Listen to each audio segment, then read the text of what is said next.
बिस्मिल्लाहिर्रहमानिर्रहीम सलामुअलैकुम। मैं हूं साजिद रिजवी। आप तमाम नाज़रीन देख रहे हैं आपका पसंदीदा प्रोग्राम कामयाबी के रास्ते। जी हाँ नाज़रीन, रिजल्ट आ चुके हैं। अब लोग रास्ते की तलाश में हैं कि आखिर उन्हें करना क्या है, अपना करियर कैसे बनाना है। इस हफ्ते बहुत ज़्यादा सवालात आए हैं जो जवाब देना बहुत ज़रूरी है, क्योंकि लोग इंतज़ार कर रहे हैं कि अगला कदम उनका क्या होगा। इस मौके पर हमारे साथ एक बार फिर से जुड़ चुके हैं जनाब S M Raza sir. Faculty मैट सन एंड ब्रांच मुंबई से ताल्लुक़ रखते हैं और बेहतरीन सवाल का जवाब जो आपको गाइड करता है, आपको मोटिवेट करता है, किस तरह से आप आगे बढ़ सकते हैं, वो लेकर हाजिर हैं। तो आइए सबसे पहले हम सर से मुलाकात करते हैं। सर सलामुन अलैकुम। वालेकुम अस्सलाम और तमाम स्टूडेंट और उनके पेरेंट को सलाम अर्ज़ करता हूँ। और फिर से मैं परवरदिगार से दुआ करता हूँ कि आप लोग जल्दी से जल्दी अपनी पहली ज़िंदगी पे वापस आएँ और तमाम परेशानियों से आप बाहर निकल आएँ। जी सर। सर रिजल्ट तो बहुत अच्छे अच्छे आए हैं, लेकिन एक रिजल्ट है जो आज हम चाहते हैं इस प्रोग्राम में थोड़ा सा डिस्कस करें। उसके बाद जो है सवाल के जवाब भी मैं आपसे लूंगा, तो इजाजत है। एक रिजल्ट है सैयद कायम का, जो अलीगढ़ मुस्लिम यूनिवर्सिटी में जिन्होंने टॉप किया है और 484 मार्क्स लेके आए हैं आउट ऑफ 500। तो कायम के बारे में आप भी जानते हैं और बात भी हुआ है आपसे उनकी। जी हाँ, बहुत-बहुत मुबारकबाद मैं उनके तमाम फैमिली मेंबर्स को देना चाहूँगा, बिलख़ुसूस उनके फादर, उनकी मदर और तमाम रिश्तेदारों को और कायम को भी कि आपने बेहतरीन कारनामा अंजाम दिया है अलीगढ़ मुस्लिम यूनिवर्सिटी में। 12th साइंस स्ट्रीम में आपने टॉप किया है, आपकी फर्स्ट रैंक आई है, बहुत बेहतरीन आपने रिजल्ट दिया है और इसके पहले भी 10th क्लास में भी आपने लेडी फातिमा स्कूल में भी बहुत अच्छी पोजीशन, वहाँ भी आपने फर्स्ट रैंक ली थी 10th में भी। हम्म। और पहले से आपकी प्लानिंग थी कि आप अलीगढ़ मुस्लिम यूनिवर्सिटी से 12th साइंस करें, फिर आपने एमयू का एंट्रेंस एग्जामिनेशन 10th पास होने के बाद दिया। एंट्रेंस एग्जामिनेशन भी क्वालिफाई किया और वहाँ से 12th साइंस किया और first rank 12th board examination जो एमयू बोर्ड का हम्म। 12th साइंस स्ट्रीम का जो बोर्ड है उसमें फर्स्ट रैंक आप किया। ये फर्स्ट यानी रैंक 10th में भी और 12th में भी बेहतरीन कारनामा और उम्मीद करता हूँ कि आने वाले वक्त में भी आप ऐसे ही और भी बड़े-बड़े कारनामे अंजाम देंगे। जैसे आपके वालिद से हमारी कायम के वालिद से हमारी बात हुई, हम्म। उन्होंने बताया कि बच्चा जेईई के लिए प्रिपरेशन कर रहा है जी। और जो पहला जनवरी का जो जेईई मेंस जो हुआ था उसमें बच्चे के 99.40 परसेंटाइल के आसपास उसकी हम्म। परसेंटाइल भी है। हम्म। ऑलरेडी आप किसी न किसी एनआईटी के हकदार भी हो चुके हैं, लेकिन मैं कहूँगा कि बचे हुए वक्त में आप जो दूसरी मेंस होना है उसकी तैयारी करें, लेकिन आप प्रिपरेशन अपने आप को आईआईटी जेईई एडवांस के लिए करें। सितंबर उन्होंने बताया हुआ है कि आईआईटी जेईई एडवांस की डेट है। जी। बहुत सारी दुआएं हैं कि आप आईआईटी जेईई एडवांस क्वालिफाई करें, अच्छी रैंक आए और हम्म। बेहतरीन आईआईटी से आप किसी एक अच्छी आईआईटी से आईआईटी मुंबई, आईआईटी दिल्ली या आईआईटी कानपुर या आईआईटी रुड़की कहीं अच्छी ब्रांच आपको मिले और आप एक बेहतरीन इंजीनियर बन के आगे निकलें। इंशाल्लाह। वैसे सर आप बताना चाहूँगा कि कायम मेहदी से बात हुई है हम लोगों की, तो मैं इंशाल्लाह इस प्रोग्राम के लास्ट में अगर मौका रहा तो टेलीफोनिक इंटरव्यू है, कितने अच्छे से वो बात कर रहे हैं और किस तरह से उन्होंने इतने अच्छे मार्क्स लेके आए हैं, इसके पीछे की एक कड़ी मेहनत, वो सारी प्लानिंग उन्होंने हमसे डिस्कस किया है। तो इंशाल्लाह लास्ट में हम इस प्रोग्राम के वो बात सुनेंगे। और वो बहुत ज़रूरी भी है क्योंकि बहुत सारे बच्चे ये सवाल भी राइज़ करते हैं कि अलीगढ़ मुस्लिम यूनिवर्सिटी का 11th का एग्ज़ाम एंट्रेंस देना है, कैसे हम पढ़ाई करें? क्या जी। हमारी स्ट्रैटेजी होनी चाहिए कि हम उस तरह से बढ़ें आगे ताकि एंट्रेंस हम क्वालिफ़ाई करें? तो कायम का इंटरव्यू आप तमाम बच्चों के लिए बहुत ही हेल्पफुल होने वाला है। हम्म। प्रोग्राम के आखिर में उसको ज़रूर देखें और जैसे उन्होंने बताया है, उस पे चलने की कोशिश भी आप करें। जी। ओके। सर कायम से इंशाल्लाह आप लोग जो हो टेलीफोनिक इंटरव्यू हुआ है वो आप सुनेंगे, लेकिन सर अब बढ़ते हैं बहुत अहम सवाल की तरफ, जिसका हम लोगों ने कहा था कि पूरी डिटेल के साथ हम हाजिर होंगे। फातिमा साहिबा ने एक सवाल किया था अपने बेटे और बेटी के बारे में, जिसमें इन्होंने बताया था कि उनका बेटा जो है वो 10th अपेयर किया है इस साल, और अभी उसको जो लर्निंग डिसेबिलिटीज है वो एक आजकल देखा जाए तो बड़े पैमाने पर लोगों के अंदर भी पाई जा रही है। कई डिसेबिलिटीज होती है। तो सर जैसा कि आपने कहा था कि आप कई इंफॉर्मेशन उन्हें देंगे ताकि वो अपने बच्चे का जो है एक अच्छा सा करियर बना सकें, तो मैं चाहता हूं कि इस पे आज आप पूरी करियर प्लानिंग उनकी जो वो करना चाहती है उसमें आप कैसे मदद कर सकते हैं सर। बहुत-बहुत शुक्रिया आपका कि आपने इस प्रोग्राम में अपने सवालात को भेजा और इनफैक्ट बहुत ही ईगरली आप जवाब का भी इंतज़ार कर रही हैं, तो शुक्रगुज़ार हूँ कि आपने सवाल भेजा। प्लस आपके हौसले को सलाम भी करता हूँ कि आप दो दो बच्चों को इस तरह से पाल रही हैं, उनकी तरबियत कर रही हैं और उनको आगे बढ़ाने की कोशिश कर रही हैं। बहुत अहम इबादत आप अंजाम दे रही हैं, हौसले को सलाम है। आपने अपने बच्चों की डिसेबिलिटी यानी डिस्ग्राफिया, डिसकैलकुलिया और डिसलेक्सिया तीनों के बारे में आपने मेंशन किया है। आपके सवाल के ज़रिए मैं और लोगों को बताना चाहता हूँ कि ये बच्चों के अंदर कुछ डिसेबिलिटीज़ होती हैं। रीडिंग डिसेबिलिटी बच्चों में होती है, कुछ बच्चे बहुत जल्दी चीज़ों को पढ़ नहीं पाते हैं। कुछ बच्चों में ऐसी डिसेबिलिटी होती है कि चीज़ों को पढ़ तो लेते हैं लेकिन लिख नहीं पाते हैं। और कुछ बच्चे ऐसे होते हैं जिनका मैथमेटिक्स में, अर्थमेटिक्स में कैलकुलेशन काफ़ी वीक होता है। वो फॉर्मूले याद नहीं रख पाते हैं। इस तरह की डिसेबिलिटीज़ से आपके बच्चे गुज़र रहे हैं और उसका आपने जो टेस्ट कराया है उसकी भी रिपोर्ट आपने भेजी है। लेकिन देखिए, एक बात मैं यहाँ से जो कहना चाहता हूँ आपसे वो ये है कि परवरदिगार आलम अगर किसी को कोई चीज़ नहीं देता है तो दूसरी चीज़ इतना दे देता है कि अगर वो उसको इस्तेमाल करे तो दुनिया में कहीं कहीं आगे निकल सकता है। मैं एक एग्जांपल दे रहा हूँ माइकल फेल्प्स का। माइकल फेल्प्स इस वक्त दुनिया में सबसे ज्यादा गोल्ड मेडल जीतने वाले शख्स हैं, अमेरिकन तैराक हैं और उनके बराबर आज तक पूरी हिस्ट्री में किसी इंडिविजुअल ने ओलंपिक्स में या वर्ल्ड कप में उतने गोल्ड मेडल नहीं जीता होगा जितना माइकल फेल्प्स ने जीता है। और माइकल फेल्प्स को भी इस तरह की डिसेबिलिटी थी, लेकिन उनको वक्त से पहचाना गया और उनके टैलेंट को देख के और उनके ट्रेनर ने आगे बढ़ाया तो आप महसूस करें कि दुनिया का बेहतरीन कारनामा उन्होंने अंजाम दिया। ऐसे बच्चों के अंदर आप एक चीज देखेंगे, कंसंट्रेशन बहुत होती है। मैं एक एग्जांपल और देना चाहता हूं साजिद साहब कि अगर किसी ब्लाइंड को आप एक बार मिल लें और मिलने के बाद बात कर लें, जब दोबारा आप मिलेंगे तो आपकी आवाज से वो आपको पहचान लेता है, क्योंकि उसके अंदर कंसंट्रेशन होता है। एक बार कहीं रास्ता आप कहीं ले जाएं, किसी मंजिल पे आप पहुंचा दें तो नंबर ऑफ स्टेप्स की इतनी अच्छी काउंटिंग उनकी होती है और इतनी मेमोरी पावर उनकी शार्प होती है कि दोबारा अगर आप छोड़ दें तो स्टेप्स को काउंट करके वो वहां पहुंच जाते हैं। तो ऐसे बच्चों में अल्लाह ने क्रिएटिविटी बहुत ज्यादा दी है। तो आपके बच्चे क्रिएटिव बहुत अच्छे होंगे। उनके लिए बेस्ट क्या हो सकता है कि आप ड्राइंग या आर्ट के लाइन में आप उनको ले जाएं, दे विल डू एक्सीलेंट। आप डिजाइनिंग के कोर्स में उनको ले जाने की कोशिश करें, वहां भी एक्सेल कर सकते हैं। अगर फिजिकल फिटनेस है तो स्पोर्ट्स की तरफ आप ले जाने की कोशिश करें, उधर भी बच्चा बहुत अच्छा कर सकता है। तो क्रिएटिविटी जहां भी हो वहां पे आप अपने बच्चे को ले जाने की कोशिश करें, आप देखेंगी कि बहुत बेहतरीन रिजल्ट निकल के सामने आएगा। तो मैं यहां से आपको कहूंगा कि आर्ट एंड डिजाइनिंग में आप उसका करियर ढूंढने की कोशिश करें और उसको आगे बढ़ाएं। इंशाल्लाह मैं पूरी उम्मीद के साथ आपको कहता हूं कि 2 या 3 साल के बाद आप दोबारा इस प्रोग्राम में लिखेंगी कि बच्चा आपका बेहतरीन रास्ता पा चुका है और एक कामयाबी की तरफ कदम बढ़ा चुका है। तो मतलब आपका कहना ये है, क्योंकि एडीएचडी भी है, डिसलेक्सिया भी है, डिसग्राफिया भी है, डिसकैलकुलेशिया भी है, तो मतलब ये थियोरेटिकल अगर वो इतना मजबूत नहीं है तो उन्हें थोड़ा आर्ट की तरफ लेके जाएं, क्रिएटिविटी की तरफ निकलना चाहिए। और जिस तरह से मतलब आजकल कोर्सेज है उसमें से आप कुछ बताना चाहेंगे कि इस तरह के बहुत सारे कोर्सेज बहुत से बच्चे हैं जो एडीएचडी हैं। मैं वही कहना चाह रहा था, जैसे जे स्कूल ऑफ आर्ट्स आप देख लें, यहाँ पर मुंबई में ही है, आप एक बार जाएं, वहां भी बहुत सारे कोर्सेज आपको मिल जाएंगे। और दिल्ली में भी आर्ट्स वगैरह में भी तो कुछ ना कुछ तो कैलकुलेशन का होगा या लर्निंग का होगा। तो मेरे ख्याल से जो painting and drawing and designing है वहां पे बहुत लेस होता है, उसमें बहुत ज्यादा मुझे लगता नहीं है कि इस तरह की चीजों की जरूरत होगी, क्योंकि मैंने देखा है मैक्सिमम लोगों का जिनका करियर आई मीन जो इस तरह के डिसलेक्सिया से या डिसकैलकुलिया से या डिसग्राफिया से अफेक्टेड होते हैं, उनका करियर मैंने ज्यादातर देखा है कि क्रिएटिव लाइन में, डिजाइनिंग में, पेंटिंग में, इस तरह के कोर्सेज में ज्यादा, या इवेंट मैनेजमेंट में भी मैंने देखा है कि ऐसे लोगों ने लाइफ में बहुत एक्सेल किया है। तो इवेंट मैनेजमेंट की तरफ भी आप लेके बच्चों को निकल सकती है। ओके, तो चलिए उम्मीद करता हूँ कि फातिमा साहिबा को सवाल का जवाब मिल गया होगा। सर और भी सवाल हैं, जैसे कि रिजल्ट आए हैं वैसे ही सवाल भी बढ़ रहे हैं, तो मैं चाहता हूँ कि उन सबों के भी सवालों का जवाब हम लोग जल्दी जल्दी दें।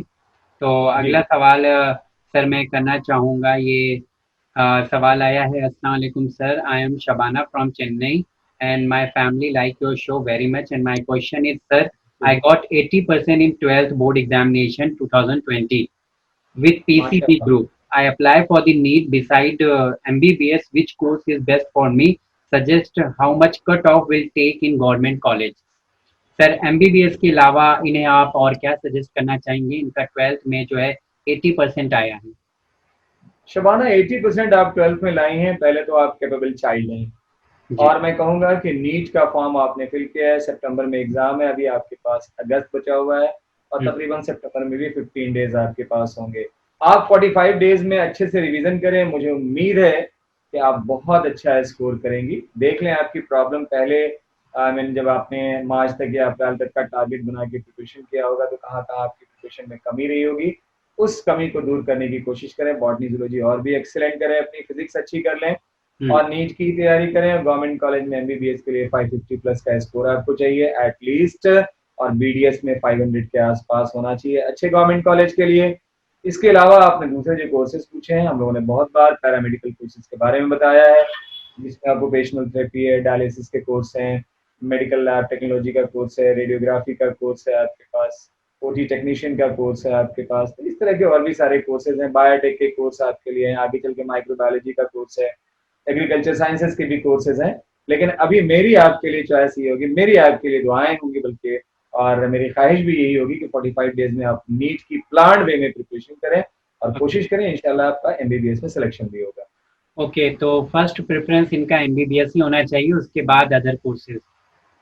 ये साजिद साहब आप खुद सोचें, आपको कैसा महसूस हो रहा है कि जिस बच्चे ने बोर्ड्स में 80% लिया है, क्या वो डॉक्टर बनने के लायक है या नहीं? तो मुझे तो लगता है कि एकदम है।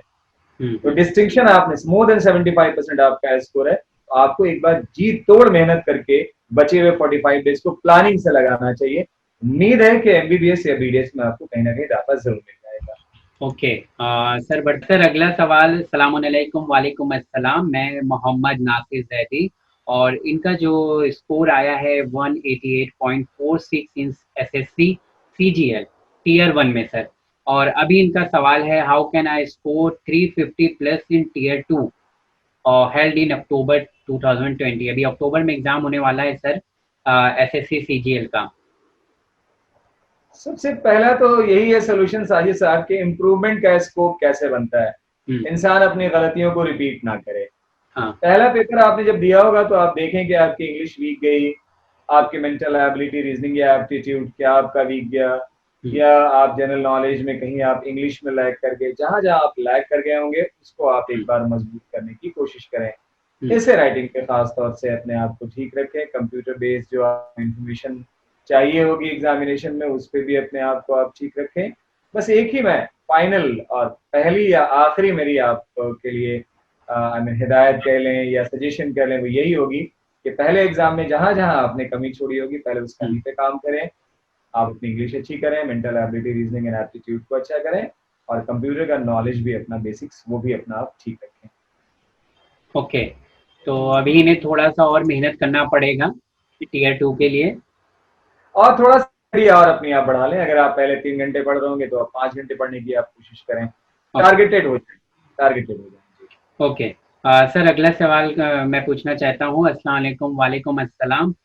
ये सवाल जो है रमशा का है। ये कह रही हैं कि मैं बुरहानी कॉलेज में पढ़ रही हूँ और अभी मैंने फर्स्ट ईयर पास किया है बीएमएस का, और अब इनके सामने 3 करियर फील्ड है, फिनांस, मार्केटिंग और human resources. So I want to ask you which field is best for my career. I am a little bit confuse between finance and marketing. तो दोनों में से क्या बेटर रहेगा सर?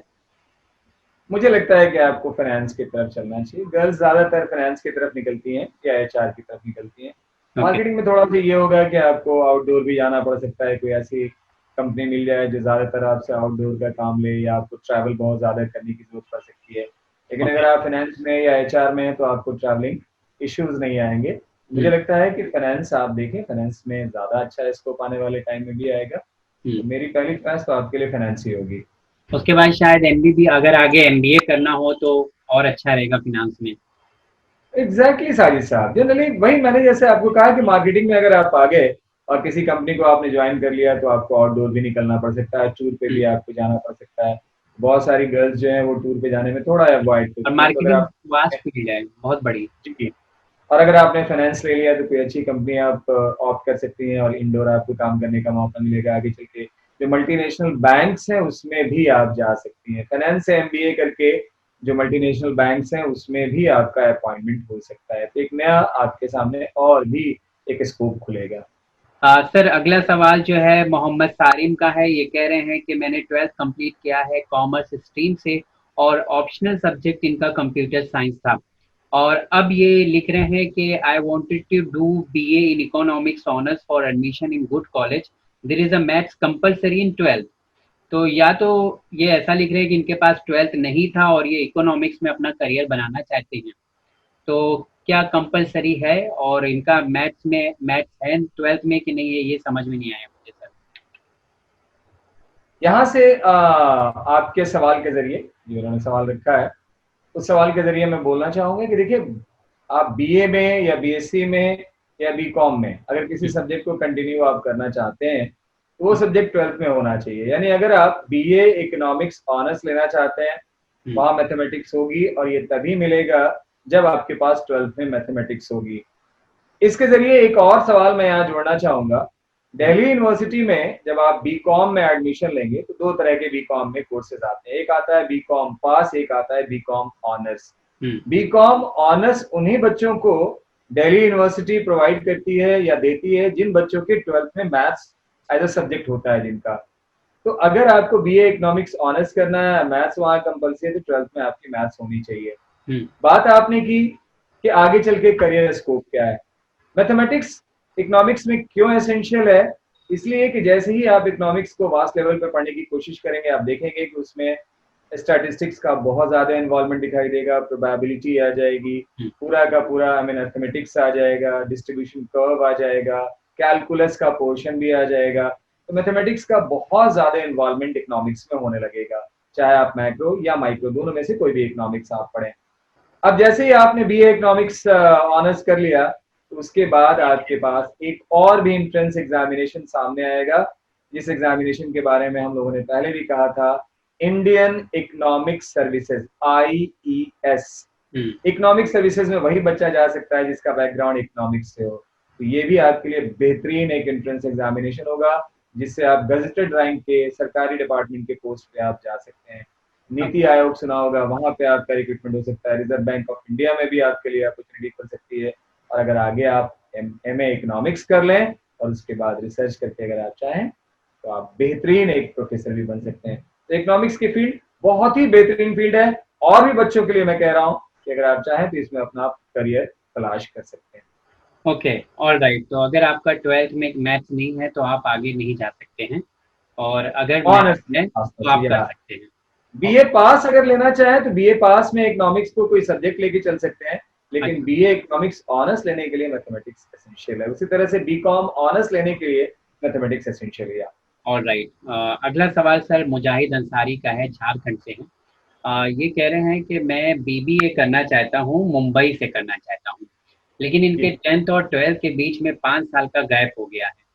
अब सोच रहे हैं ये कि एडमिशन मिलेगा कि नहीं मिलेगा मुंबई में, तो आपको क्या लगता है ये गैप वैलिड है? थोड़ा गैप ज्यादा है, no doubt at all gap ज्यादा है, लेकिन परेशान नहीं होना है, रास्ते बहुत सारे हैं। आप जैसे ही के लिए डिस्टेंस लर्निंग का कोर्सेज बनाया गया है, आप जैसे ही बच्चों के लिए ओपन से सारे कोर्सेज बनाए गए हैं, तो आप मुंबई यूनिवर्सिटी के डिस्टेंस लर्निंग से आप बीकॉम ज्वाइन कर लें।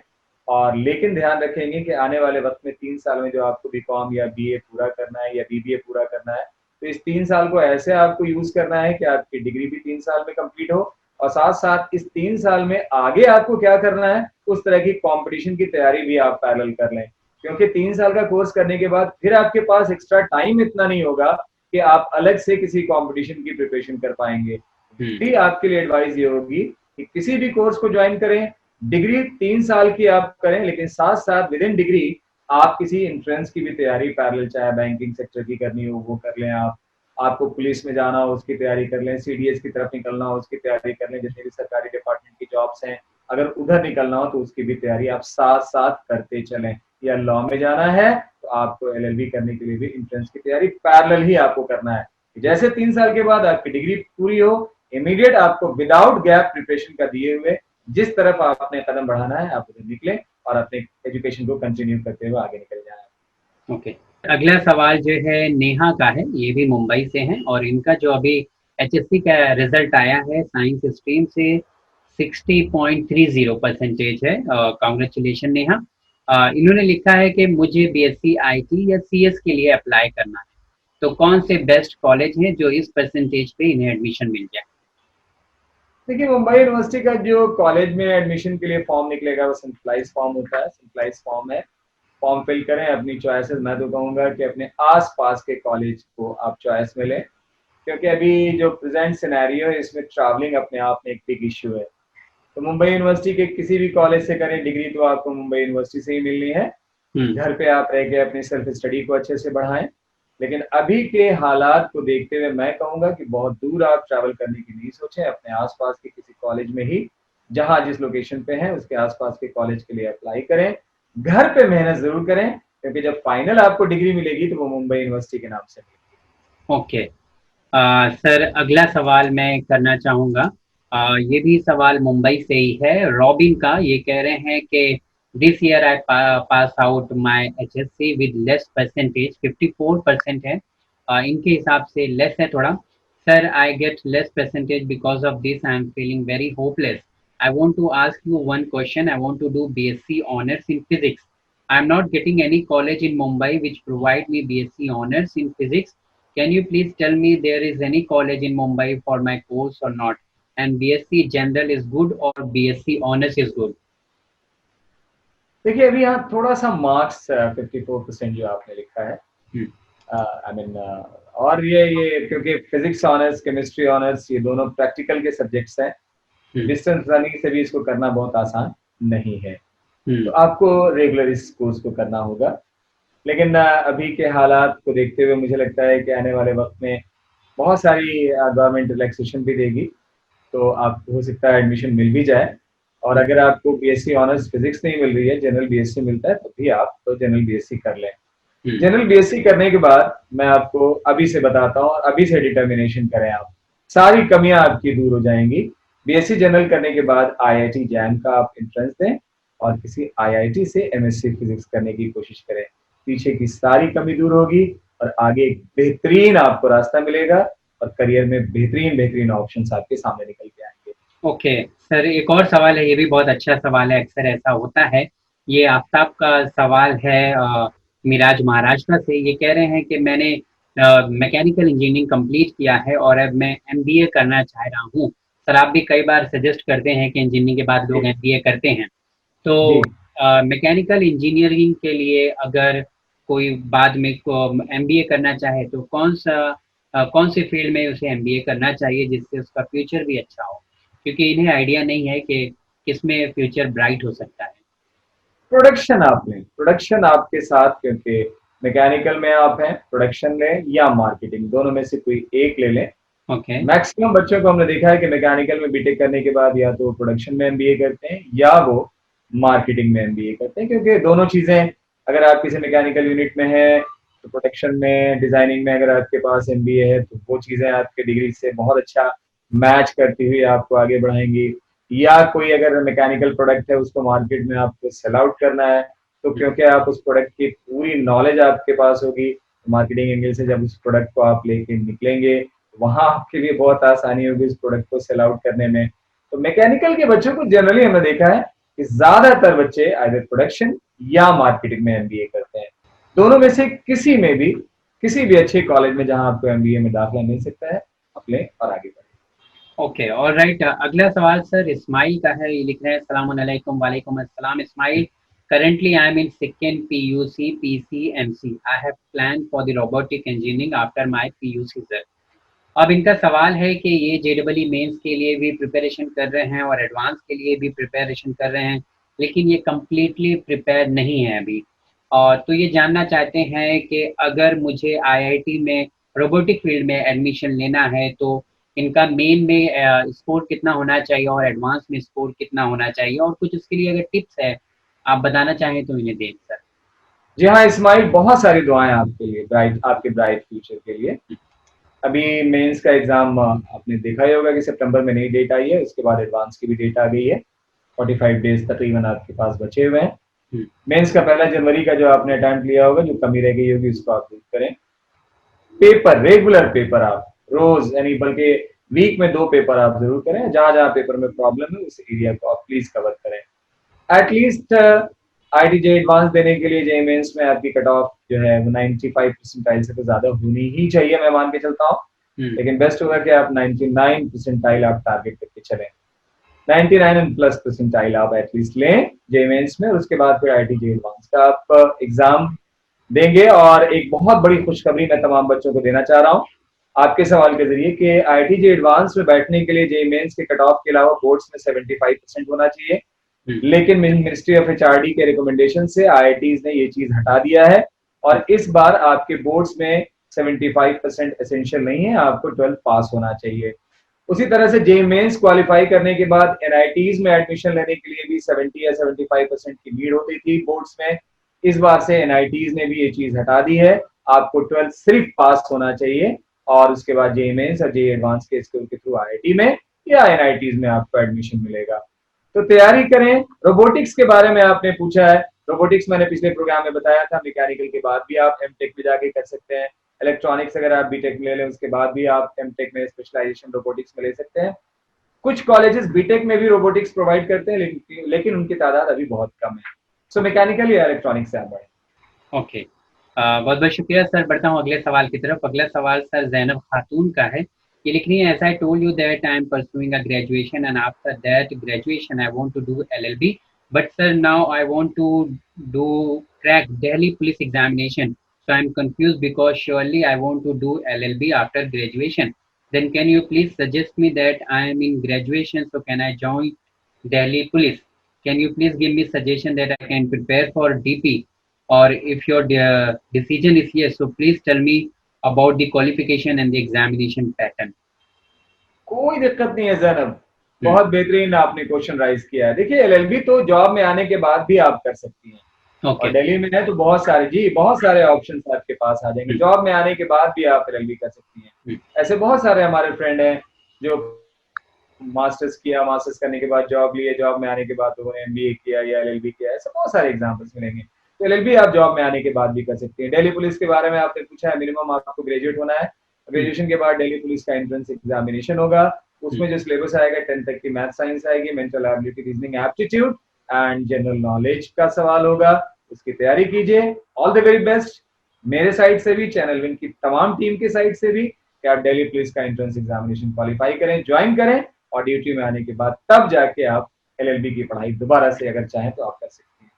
Okay, alright sir. एक और सवाल आया है, PCMB है, साइंस 12th में है, और शाफी सज्जाद का है, अलीपुर बैंगलोर से। इन्होंने साथ ही साथ लिखा है कि अस्सलाम वालेकुम, I like your channel very much, thank you very much, and my question is, how can I manage with 2 competitive exam preparation, and can you please tell me the eligibility criteria for Air Force common admission test? When will I get answer? You are getting your answer right now. जी बताएं sir. बहुत बहुत शुक्रिया, बहुत बहुत शुक्रिया। और मुझे अलीपुर जाने का मौका भी मिला है, मैं वहाँ गया और लोगों से मुलाकात की, बड़े अच्छे लोग थे अल्हम्दुलिल्लाह, और बहुत सारी दुआएं, बहुत सारे विशेष आपके आने वाले टाइम के लिए, आपके फ्यूचर के लिए। एफकैट के सिलसिले में साजिद साहब उन्होंने प्रोग्राम किया था, याद करें। एफकैट में 3 आपके पास ऑप्शंस हैं। आप फ्लाइंग ब्रांच में जा सकते हैं, आप ग्राउंड ड्यूटी में टेक्निकल एंड नॉन टेक्निकल में आप जा सकते हैं। फ्लाइंग ब्रांच में जाने के लिए आपकी एज 20 से 24 साल होनी चाहिए, आपके पास BSc मैथ्स या फिजिक्स होनी चाहिए, 12th तक आपकी फिजिक्स और मैथ्स जरूरी ही होगी as a subject. Engineering background से IT, मैकेनिकल या कंप्यूटर साइंस अगर आप हूँ तब भी आप फ्लाइंग ब्रांच के लिए आप एंट्रेंस दे सकते हैं।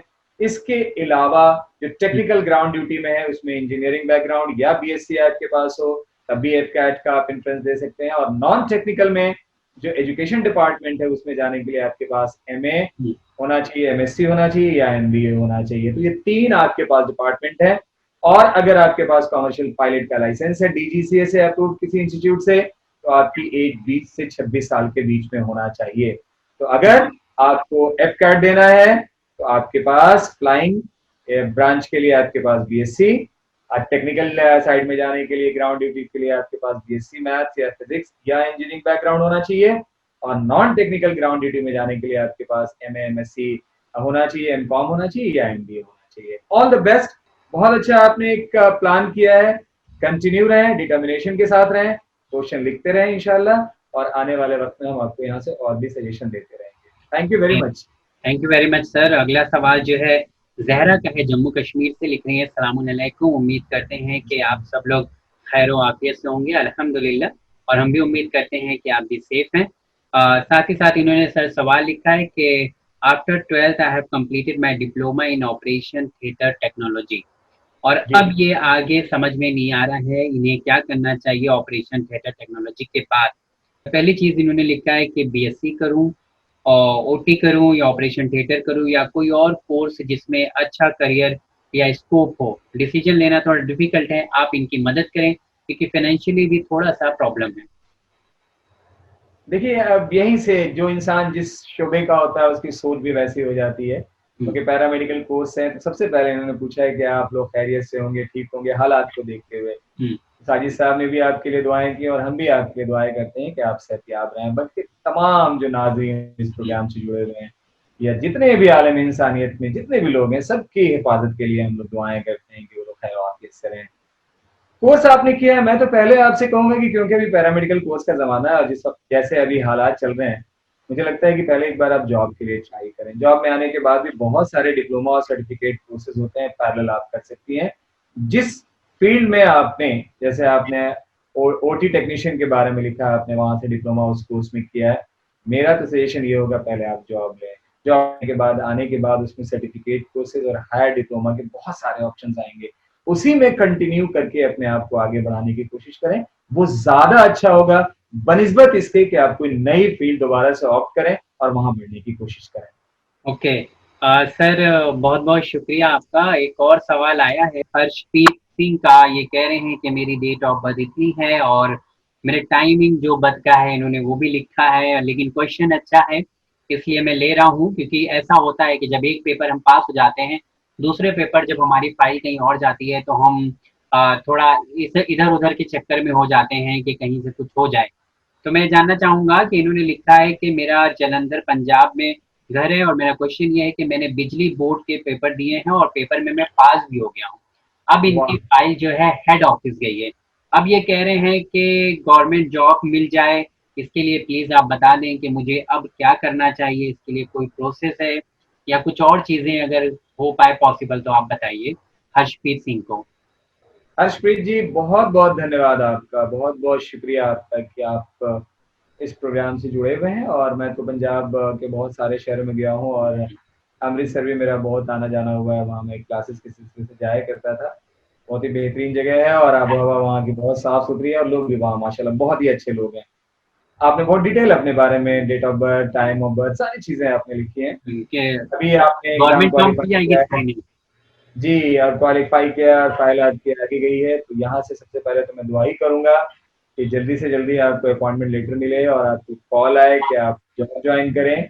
उसके लिए बस मैं प्रार्थना करता हूँ कि जो आपकी ख्वाहिश है उसको वो पूरा करें और आप अपनी ज़िंदगी में बहुत ऊँचाई पे पहुँचे और जो आप चाहते हैं वो चीज़ आपको मिले। ओके। यानी अब सिर्फ दुआओं का ही सहारा है क्योंकि पेपर्स जो था ये तो पास कर लिए हैं। अब हेड ऑफिस चली गई है फाइल, तो इंशाल्लाह दुआ करते हैं कि आपको ये जॉब मिले। सर बढ़ता हूँ अगले सवाल की तरफ। अगला सवाल जो है, अस्सलाम वालेकुम। वालेकुम अस्सलाम।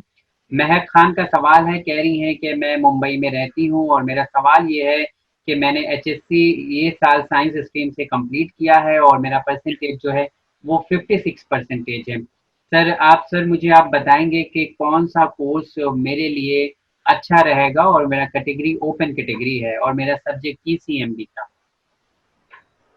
देखिए, पीसीएम में 56% है, कोई दिक्कत नहीं है। हम्म। मैंने ऐसे बहुत सारे बच्चों को देखा है कि 12th में मार्क्स कम भी होते हैं, उसके बाद डिटर्मिनेशन के साथ ग्रेजुएशन करते हैं हम्म। और ग्रेजुएशन में 3 साल खूब मेहनत करते हैं और 3 साल के बाद अगर उनको आगे और निकलना होता है तो एमएससी करके भी आगे और कॉलेज के लेक्चरशिप तक बच्चे पहुंचते हैं। बहुत सारे ऑर्गेनाइजेशन में एज ए साइंटिस्ट भी बच्चे पहुंच जाते हैं। जहां से आप मेहनत करेंगे बेटरमेंट वहीं से होगा। थोड़े से मार्क्स जरूर कम है लेकिन इंशाल्लाह आने वाले टाइम में मेहनत करके उसको बहुत इंप्रूव करने की आपको कोशिश करना है। अगर आपकी फिजिक्स अच्छी हो, देख लें आप, बीएससी फिजिक्स आपको मिल जाती है, केमिस्ट्री मिल जाती है, मैथ्स मिल जाती है, जनरल साइंस से अगर आपको बीएससी मिल जाती है, आप लें, आगे बढ़ें। लेकिन बीएससी में पहला साल जब आप शुरू करें तो 3 साल के बाद आपको क्या करना है वो आप पहले प्लान कर लें और पैरेलल, जैसे मैंने पिछले सवाल में कहा है, उसकी तैयारी भी आप करते रहें, कोशिश करें आने वाले टाइम में इन सारी कमियों को आप पीछे छोड़ते हुए बहुत अच्छा करेंगे। ओके। सर अगला सवाल जो है, सलामुन अलैकुम, वालेकुम अस्सलाम। शेख साफा नाज मीरा रोड थाने से ये सवाल कर रही हैं और इन्होंने लिखा है कि सर मैंने साइंस अभी पास आउट किया है, 93% आया है मेरा, अल्हम्दुलिल्लाह, चलिए, कॉन्ग्रेचुलेशन। अब ये सोच रही है कि मैं बीएससी इन सीएस में करना चाह रही हूँ, तो क्या आगे जाकर मुझे रेलवे के बी ग्रुप में जॉब मिल सकती है? क्या कुछ और भी करना पड़ेगा रेलवे बी ग्रुप के लिए? कौन सा एंट्रेंस एग्जाम और उसका फॉर्म कब निकलता है सर? और एक और सवाल इन्होंने लिखा देखिए, है कि मुझे एक और चीज़ पूछनी है, सीए करके कोई कंपनी में जॉब मिल सकती है? क्योंकि मेरी अम्मी कहती हैं कि बैंक में जॉब करना इस्लामिक पॉइंट ऑफ व्यू से, मतलब जो बंदिशें हैं वो बताया जा रहा है, इंटरेस्ट वगैरह, तो वो तो किसी आलिम से आप पूछ लें कि कौन से जी, उसमें काम कर सकती है, लेकिन पहले सवाल का जवाब दें सर। पहले तो 93% हम्म, बहुत सारी मुबारकबाद। आपकी मदर को भी मैं कहना चाहूंगा हम्म, इस सवाल के जरिए कि बहुत होनहार बच्ची अल्लाह ने आपको दिया है। किसी भी चीज पे फैसला करने से पहले लोगों से सलाह मशवरा जरूर करें। हम्म। जहां तक बैंक के सिलसिले में आपने बात किया है, सारी इस्लामिक कंट्रीज में भी बैंक है, सऊदी अरबिया में बैंक है, यूएई में भी है, ईरान में भी, इराक में बिना भी। बैंक के तो आज कुछ है ही नहीं।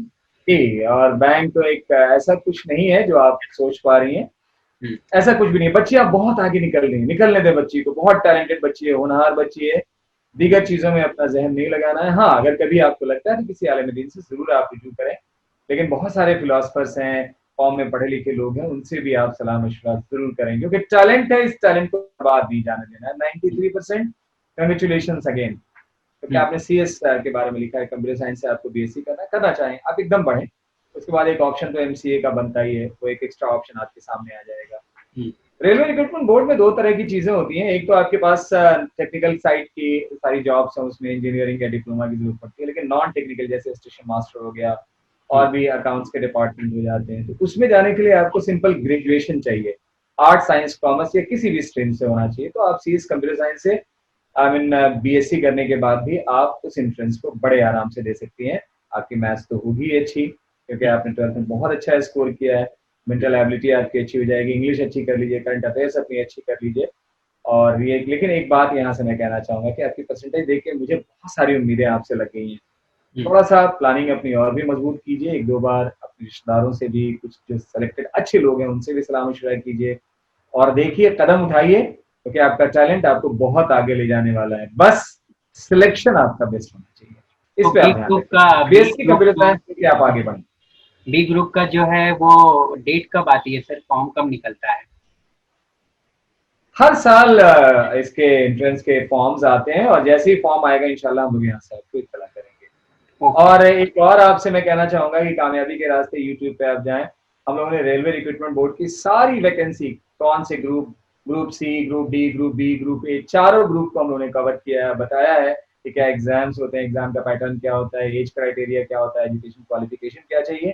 तो एक बार वो वीडियो सर्च करके आप यूट्यूब पे कामयाबी के रास्ते जरूर देख okay, thank you so much sir. बढ़ता हूँ अगले सवाल की तरफ। My name is Hasan Yusuf sir, ये फैजाबाद से हैं। इन्होंने सवाल लिखा है कि मैं क्लास 11th में पॉलिटिकल साइंस पढ़ना चाहता हूँ और आगे पॉलिटिक्स में जाकर अपनी कौम की खिदमत करना चाहता हूँ। सर, क्लास 11th में पॉलिटिकल साइंस के साथ साथ और कौन से सब्जेक्ट बेस्ट हैं, क्योंकि मैं उन्हें पढ़कर मुल्क और कौम की खिदमत कर सकूँ? पॉलिटिकल साइंस लेना चाहते हैं, उसके साथ और क्या कर सकते हैं सर? हिस्ट्री ले लें, उसके साथ इंग्लिश रखें। हिस्ट्री अच्छा कॉम्बिनेशन रहेगा उसके साथ, और इंग्लिश लेके बढ़ें। और जो जज्बा आपके अंदर है इसको बनाए रखें, क्योंकि खिदमत खल्क आप करना चाहते हैं। बहुत अच्छा एक जज्बा आपका है, और मैं दुआ करूंगा कि इस जज्बे पे अल्लाह आपको कायम रखने की एक ताकत भी अता फरमाए। ओके। सर अगला सवाल जो आया है कि my son had completed MSc in microbiology अल्हम्दुलिल्लाह, बट ही कुड माशा। Not score in NEET CSIR, तो how can he do PhD? देखिए, पीएचडी करने के लिए तो आपको पता ही है कि कुछ कॉलेजेस, पर्टिकुलर कुछ कॉलेजेस ऐसे हैं हम्म, जो अलग से एंट्रेंस अपना कंडक्ट करते हैं। रिमेनिंग आपको नेट तो क्वालिफाई करना ही पड़ेगा। हम्म, तो कुछ एनआईटीज वगैरह में आप देख लें एक बार, और इंशाल्लाह अगले प्रोग्राम में मैं कोशिश करूंगा कि उन कॉलेजेस की लिस्ट भी आपके सामने मैं रख दूं, जहां वो कॉलेज अपने इंटरनल एग्जामिनेशन और इंटरव्यू के बेस पे आपको रिसर्च प्रोवाइड कर सकते हैं। अदरवाइज नेट तो आपको देना ही है। तो इंशाल्लाह अगले प्रोग्राम में आपको मैं कंप्लीट डिटेल उन कॉलेज की लिस्ट आपको मैं पेश करूंगा। ओके। आ, ओके सर, बढ़ता हूँ मैं अगले सवाल की तरफ। अगला सवाल जो है, मेरी रिक्वेस्ट है कि मेरे सारे सवालों का जवाब आप एक एक करके डिटेल में दीजिएगा। और मैं नासिक की रहने वाली हूँ, 12th कॉमर्स से हूँ। मुझे मुंबई से आगे चलकर बीबीए और आगे एमबीए करना है। सर मुझे प्लीज़ बॉम्बे के बेस्ट गवर्नमेंट कॉलेज और प्राइवेट कॉलेज के बारे में बताएं।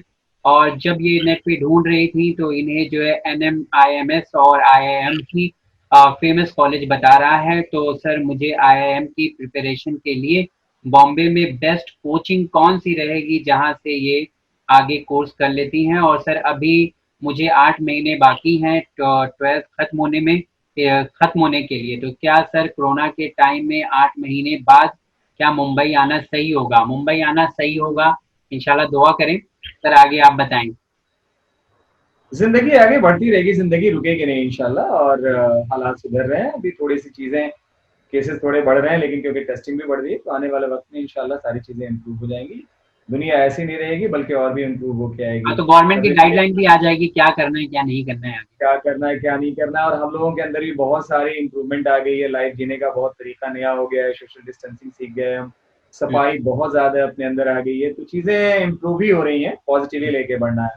हम्म, एकदम आप बॉम्बे मूव करेंगे। नारसी मुंजी के बारे में आपने कहा है, बहुत बेहतरीन इंस्टीट्यूट है। जेवियर्स आपका सीएसटी पे, वो भी बहुत अच्छा हो सकता है। सुमैया कॉलेज आपका है मुंबई में, वहां से भी आप बीबीए कर सकती हैं, वो भी बहुत अच्छा हो सकता है। सिंघानिया आपका है पुणे, आई मीन नासिक से बहुत नजदीक आपका थाने है, वहां पर है, वहां से भी आप चाहें तो कर सकती हैं। तो ये 3-4 बहुत ही बेहतरीन कॉलेजेस हैं जहां से आप बीबीए करके और आगे चल के एमबीए कर सकते हैं। लेकिन जब एमबीए आप करेंगी तो मैं कहूंगा कि आईआईएम से नीचे आपको नहीं सोचना है। हाँ, वो वही कह रही कि आईआईएम क्लास। से कैट, हम्म, कौन सी कोचिंग कैट क्लासेस है आपको, जहाँ से ये तैयारी कर सकती हैं? जी। अब बीबीए एंट्रेंस की तैयारी करने के लिए आपको कोई अलग से कोचिंग लेने की जरूरत नहीं है। आप 2-3 साल का नेट पे पेपर निकाल लें, आप 11th-12th में सिलेबस वही होगा जो नहीं, 10th का। आईआईएम के लिए, आईआईएम के लिए। आईआईएम्स के लिए फिर जब आप ग्रेजुएशन में जब आप एडमिशन ले लेंगे तो पैरेलल आप कैट की तैयारी 3 साल लगातार करने की कोशिश करें। हम्म, बहुत सारे इंस्टीट्यूट डिस्टेंस लर्निंग से आपको क्लासेस करा, कोचिंग्स कराते हैं, स्टडी मटेरियल भेजते हैं, टेस्ट सीरीज वगैरह भेजते हैं, जैसे टाइम्स है, कैरियर लॉन्चर है, किसी एक को आप ज्वाइन करके आगे बढ़ें। ऑनलाइन भी आप कोर्स को कर सकती हैं, तो ये एक आपके लिए बेस्ट ऑप्शन होगा। हमने अपने प्रोग्राम में बहुत बार बताया है कि बीबीए प्लस एमबीए का 2 आईआईएम्स में ऑप्शन 12th के बाद भी है, hmm, IIM Rohtak and IIM Indore. इन दोनों में 12th के बाद आप एंट्रेंस एग्जामिनेशन देके 5 ईयर का integrated programme BBA plus MBA कर सकती हैं। तो हम्म। क्योंकि बीबीए के बाद आपको एमबीए करना है तो ये भी एंट्रेंस आपके लिए बेस्ट होगा। एक बार नेट पे सर्च कीजिएगा, नहीं तो अगली बार लिखेंगे, मैं आपको प्रॉपर बताऊंगा कि कब फॉर्म निकलेगा और कैसे आपको। ओके, अगला सवाल सर मोहम्मद हुल का है। ये कह रहे हैं मैं दिल्ली का रहने वाला हूँ और अभी 12th आर्ट से किया हूँ और मैं आगे टूर्स एंड टूरिज्म में इंडस्ट्री में जाना चाहता हूँ। तो इसके लिए आप क्या कहना चाहेंगे? एकदम आप बढ़े, बहुत अच्छा है बीए ट्रैवल करने के एंड बाद। टूरिज्म इंडस्ट्री में सर। जी, एकदम चले आप। और टूरिज्म का कोर्स तो आजकल वोकेशनल कोर्स में भी टूरिज्म के हम्म, कोर्सेज आ गए हैं, या बीए करने के बाद आप मैनेजमेंट में भी टूरिज्म आप ऑप्ट कर सकते हैं, तो या हम कोर्स लोगों ने के लिए मास्टर अलग इन से भी कोई कोर्स है ना ट्रैवल एंड टूरिज्म का? जी, master in travel and tourism उन्होंने बताया था, अलीगढ़ मुस्लिम यूनिवर्सिटी में एमटीए का कोर्स है, और उसके बैचलर कोर्सेज भी इंट्रोड्यूस हो, वोकेशनल कोर्स में भी टूरिज्म आ गया है। तो टूरिज्म के ऑप्शंस बहुत ज्यादा हैं। हम्म, आप अगर चाहें तो ग्रेजुएशन के बाद भी उसको कर सकते हैं, या 12th के बाद भी अगर आप चाहें तो इंटीग्रेटेड प्रोग्राम में भी जा सकते हैं, या वोकेशनल कोर्स के साथ भी आप आगे बढ़ सकते हैं। ओके। ऑलराइट सर, बहुत बहुत शुक्रिया। इस बार काफ़ी सवालों के जवाब आपने दिए हैं और बहुत अच्छे तरीके से आपने गाइड किया है बच्चों को। उम्मीद करता हूँ कि आज के ज़रिए जो सवालात के जवाब दिए गए हैं उसमें आपको सॉल्यूशन मिल गया होगा। लेकिन अगर कुछ बातें नहीं समझ में आई है तो सर मैं गुजारिश करूँगा कि लोगों से वो आपसे एक बार फिर से सवाल करें, क्योंकि ये करियर का सवाल है और एक रास्ते का सवाल है जिस पर आपको आगे चलकर अपना करियर बनाना है। तो सर इंशाल्लाह अगले एपिसोड में फिर आपसे हम मुलाकात करेंगे। बहुत बहुत शुक्रिया आप लोगों के सवालात का, और ऐसे वक्त में भी आप लोग हम लोगों को याद रखते हैं, और ये आपके सवालात नहीं है बल्कि बहुत सारे आपकी दुआएं हमारे साथ हैं। थैंक यू वेरी मच याद रखने के लिए और सवालात लिखने के लिए। जी सर, जाते-जाते मैं व्यूअर से गुज़ारिश करना चाहूँगा कि टेलीफ़ोनिक इंटरव्यू है सैयद कायम का, जिन्होंने अलीगढ़ मुस्लिम यूनिवर्सिटी में टॉप किया है, 484 मार्क्स आया है आउट ऑफ 500। तो उनसे हमने बात किया है, देखिए वो क्या पैगाम आपको देना चाहते हैं और उनकी कैसे तैयारी रही, वो इंटरव्यू आइए हम देखते हैं। अस्सलाम वालेकुम कायम, जी, वालेकुम अस्सलाम। कैसे हैं आप? मैं ठीक हूँ। सबसे पहले तो आपको बहुत बहुत मुबारकबाद देते हैं चैनल विन के प्रोग्राम कामयाबी के रास्ते की तरफ से। बहुत ही अच्छा आपने स्कोर किया है, बहुत बहुत आपको मुबारक। जी, आपका बहुत बहुत शुक्रिया और मैं आपका और विन चैनल का बहुत शुक्रगुजार हूँ कि आपने मुझे इस प्रोग्राम में बोलने का चांस दिया। ये तो जाहिर सी बात है, आपने वो मकाम हासिल किया है कि हमारे व्यूअर्स जानना चाहते हैं कि किस तरह से आपने पढ़ाई किया, कितनी मेहनत आपने किया है, जो क्योंकि 484 मार्क्स लेकर आना एक बड़ी मेहनत होती है। तो सबसे पहला जो सवाल और बारीक सवाल वो यही है कि 484 के पीछे जो कड़ी मेहनत होती है, जो एक लगन होती है, एक टाइम लगाना पड़ता है, वो प्लानिंग आपकी कैसी रही? जी, तो ये प्लानिंग सबसे पहले तो 11th में स्टार्ट हुई। 11th में मैंने एमयू में एडमिशन लिया और एक कोचिंग को ज्वाइन किया। तो स्पेसिफिक पर्पस तो ये नहीं था कि 12th का बोर्ड का प्रिपरेशन करना, उसके साथ साथ जेई की भी प्रिपरेशन करनी थी। तो उसमें कोचिंग में ज्वाइन किया। तो 11th 12th दोनों में मेहनत से खूब पढ़ा और कोचिंग में भी अच्छा परफॉर्म किया और बोर्ड्स के लिए भी एंड में अच्छा परफॉर्म किया। और फिर एंड में जब कोर्स कंप्लीट हो गया तो अच्छे से रिविजन किया, रोज चैप्टर्स के क्वेश्चन सॉल्व किए, अच्छे से रिवीजन किया और उसके बाद में मोटिवेशन भी मेरे पेरेंट्स का था, जिसकी वजह से मैं इतना अच्छा परफॉर्म कर पाया। तो रोज आपको काफी कंसंट्रेशन से पढ़ें और अच्छे से रिवीजन करें, उससे अच्छा रिजल्ट आएगा। मैं ये जानना चाहूंगा क्योंकि बच्चे जितने भी प्लानिंग करते हैं वो एक साथ अगर मैं देखा जाऊं तो कांस्टेंट उनका शेड्यूल नहीं रह जाता है। फॉर एग्जांपल कभी 4 घंटा तो कभी 3 घंटा तो कभी 2 घंटा। तो क्या आपने वो कंटिन्यूअसली वो कांस्टेंट कंसंट्रेशन आपका रहा? जी, मेरे में भी थोड़ा सा भटकने का वो रहता था, लेकिन मेरे पेरेंट्स का बहुत बड़ा उसमें रोल था कि उन्होंने मुझे हमेशा मोटिवेट किया, हमेशा मुझसे ऐसे कोई प्रेशर नहीं डाला, लेकिन कहा बेटा कि पढ़ना इम्पोर्टेंट है। तो जब भी कभी मतलब ऐसा हुआ कि पढ़ने का मूड नहीं किया तो मेरे पेरेंट्स के मोटिवेशन से मुझे काफ़ी हेल्प मिली और मैंने कॉन्स्टेंटली अच्छे से पढ़ाई की। रेगुलर स्टडी काफ़ी इम्पोर्टेंट रहती है, आपको रोज स्टडी करना रेगुलरली बहुत इम्पोर्टेंट रहता है। क्योंकि आपका अभी एकदम न्यू और फ्रेश एक्सपीरियंस है, तो कितने घंटा रेगुलरली आपने पढ़ाई किया है?